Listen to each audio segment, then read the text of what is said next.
ये है rice star का कस्टम एचओडी, ये है फाइट एफएफ का कस्टम एचओडी एंड ये है एपल पैथो का कस्टम एचओडी। जितने भी तगड़े प्लेयर्स हैं फ्री फायर में उन सभी के कस्टम एचओडी में एक इंपॉर्टेंट चीज सिमिलर एंड सेम देखने को मिलता है एंड उसी चीज को आप भी फॉलो करने से आपका गेम प्ले उनके जैसा बन सकता है। सो आज मैं आपको एक बेस्ट कस्टम एचओडी बनाने का रेसिपी बताने वाला हूँ, जिसमें आपको अपना फायर बटन का प्लेसमेंट कहाँ पर करना है, फायर बटन का साइज को कितना रखना है एंड ऐसे ही कुछ इंपॉर्टेंट चीजों के बारे में बताने वाला हूँ जो कि हो सकता है आप गलत कर रहे हो, जिसकी वजह से आपका हेडशॉट कम लग रहा है एंड आप सही से मूवमेंट भी नहीं कर पा रहे हो। वो मैटर नहीं करता आप 2 फिंगर खेलते हो, 3 फिंगर खेलते हो या फिर 4 फिंगर खेलते हो, आप सभी को ये वीडियो देखने के बाद एक बेस्ट कस्टम एचओडी मिल जाएगा। देखो, एक बेस्ट कस्टम एचओडी बनाना बहुत ज्यादा सिंपल है। अपना फोन पकड़ो, यूट्यूब में जाओ, देन सर्च करो best custom HOD for more headshot in free fire and जो भी वीडियोस आएगी आपको उसको ओपन नहीं करना है। ऐसे थोड़ी ना है, किसी का गर्लफ्रेंड सुंदर है तो क्या तुम उसको अपनी गर्लफ्रेंड बना लोगे? सबसे ज्यादा इंपॉर्टेंट बात है कि आप अपना कस्टम एचओडी को कस्टमाइज करते समय अपना प्रेफरेंस और प्ले स्टाइल हिसाब से कस्टमाइज करें। किसी और का कस्टम एचओडी को कॉपी करने से आपको कोई फायदा नहीं मिलेगा। हर एक प्लेयर का अपना यूनिक प्ले स्टाइल होता है और उसके हिसाब से उसको कस्टम एचओडी सेट करना चाहिए। आपका एक छोटा सा गलती आपका गेम प्ले को बेकार बना सकता है। मतलब आज सपोज तुम पहाड़ी का कस्टम एचओडी को कॉपी कर लिए, ये सोच के पहाड़ी तो अच्छा खेलता है, मैं भी उसके कस्टम एचओडी को कॉपी करने से उसके जैसा खेलने लगूंगा। बट मेरे दोस्त, पहाड़ी ने अपना कस्टम एचओडी को उसके हिसाब से स्नाइपर चलाने के लिए बनाया है। बिना समझे कॉपी करोगे तो कुछ भी फायदा नहीं मिलेगा, उल्टा नुकसान होगा आपको। आपका बाकी गन से हेडशॉट नहीं लगेगा एंड आप सही से मूवमेंट भी नहीं कर पाओगे। देखो, खुद के लिए बेस्ट कस्टम एचओडी बनाने के टाइम आपको एक जरूरी चीज को ध्यान में रखना है एंड वो है आपका डिवाइस यानी फोन का स्क्रीन साइज। सभी का फोन का साइज अलग होता है। अगर आपका फोन का स्क्रीन साइज छोटा है तो आप अपने कस्टम एचओडी में बहुत सारे बटन ऐड नहीं कर सकते, क्योंकि आपका स्क्रीन बिल्कुल फुल हो जाएगा। आप एक बटन को दबाना चाहोगे तो कोई और दब जाएगा। इसीलिए अपने फोन के स्क्रीन साइज के हिसाब से अपना कस्टम एचओडी को सेट करो। एक बेस्ट कस्टम एचओडी में सबसे ज्यादा इंपॉर्टेंट क्या है पता है?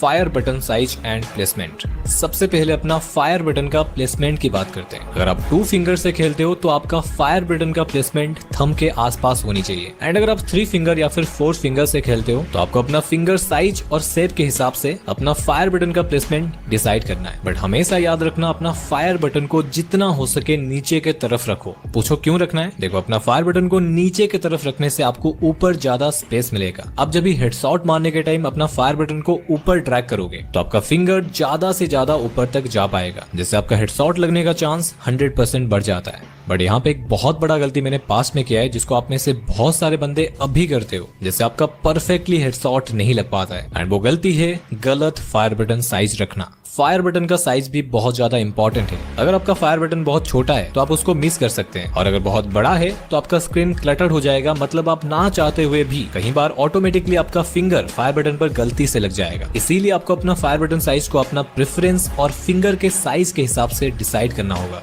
एक सिंपल सा रूल है, अपना फायर बटन साइज को अपना फिंगर को ही डिसाइड करने दो। नहीं समझे? मैं अपना फायर बटन साइज को 40 रखता हूँ। मैं इसलिए 40 नहीं रखता हूँ कि छोटा फायर बटन रखने से ज्यादा हेडशॉट लगता है। मैं 40 इसलिए रखता हूँ क्योंकि 40 साइज पर मेरे फोन में मेरा थंब फायर बटन के ऊपर फिट हो जाता है एंड 40 नंबर फोन चेंज होते ही चेंज हो जाएगा। कैसे जानना है? यह है मेरा दूसरा फोन एंड इसमें देखो वही सेम 40 का साइज फायर बटन कितना छोटा है, इसमें मेरा थंब सेट ही नहीं हो रहा है। तो इस वाली फोन में मैं 58 फायर बटन साइज करने से मेरा थंब इसमें सेट होगा। तो इसीलिए किसी का भी फायर बटन साइज उसको मत पूछो एंड कॉपी मत करो। आपका फोन अलग है एंड उसका फोन अलग है। अगर समझ गए तो एक लाइक कर दो। इसके अलावा कुछ और इंपॉर्टेंट चीजों को भी ध्यान में रखना होगा, जैसे कि gloo wall button, crouch button, jump button, sprint button और स्कोप बटन का प्लेसमेंट। ये सब चीजें आपके गेम प्ले में बहुत ज्यादा इंपॉर्टेंट है और इसीलिए आपको इन्हें भी कस्टमाइज करना होगा। एक बेस्ट कस्टम एचओडी बनाने के टाइम आपको कोशिश करना है आपका कस्टम एचओडी का राइट पार्ट यानी कैमरा मूवमेंट पार्ट में ज्यादा बटन नहीं रखना है। जितना कम हो सके उतना कम रखो। ये चीज बहुत सारे बड़े बड़े प्लेयर्स करते हैं एंड मैं आपको रिकमेंड करूंगा राइट साइड में फायर बटन एंड उसके पास ही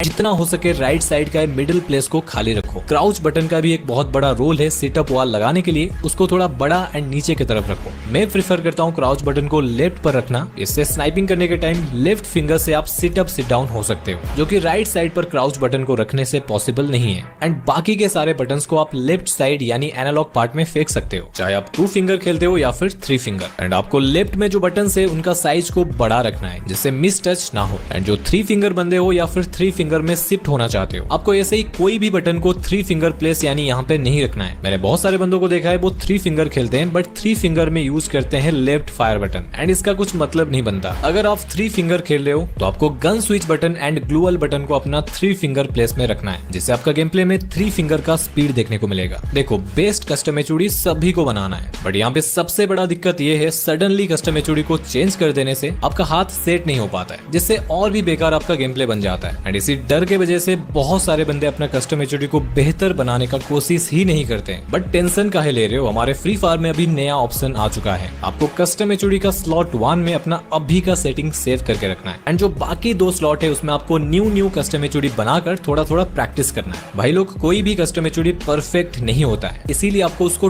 टेस्ट करके देखना होगा कि क्या उसमें कोई कमी है या नहीं। अगर कमी है तो उसको इम्प्रूव करना होगा एंड इन सभी चीजों को ध्यान में रखने से आप अपने लिए एक बेस्ट कस्टम एचओडी बना सकते हैं। तो भाई लोग अगर आपको वीडियो पसंद आया है आप वीडियो को लाइक कर सकते हो एंड एक कमेंट भी कर सकते हो, जिससे मुझे भी थोड़ा अच्छा लगे। तो मिलते हैं किसी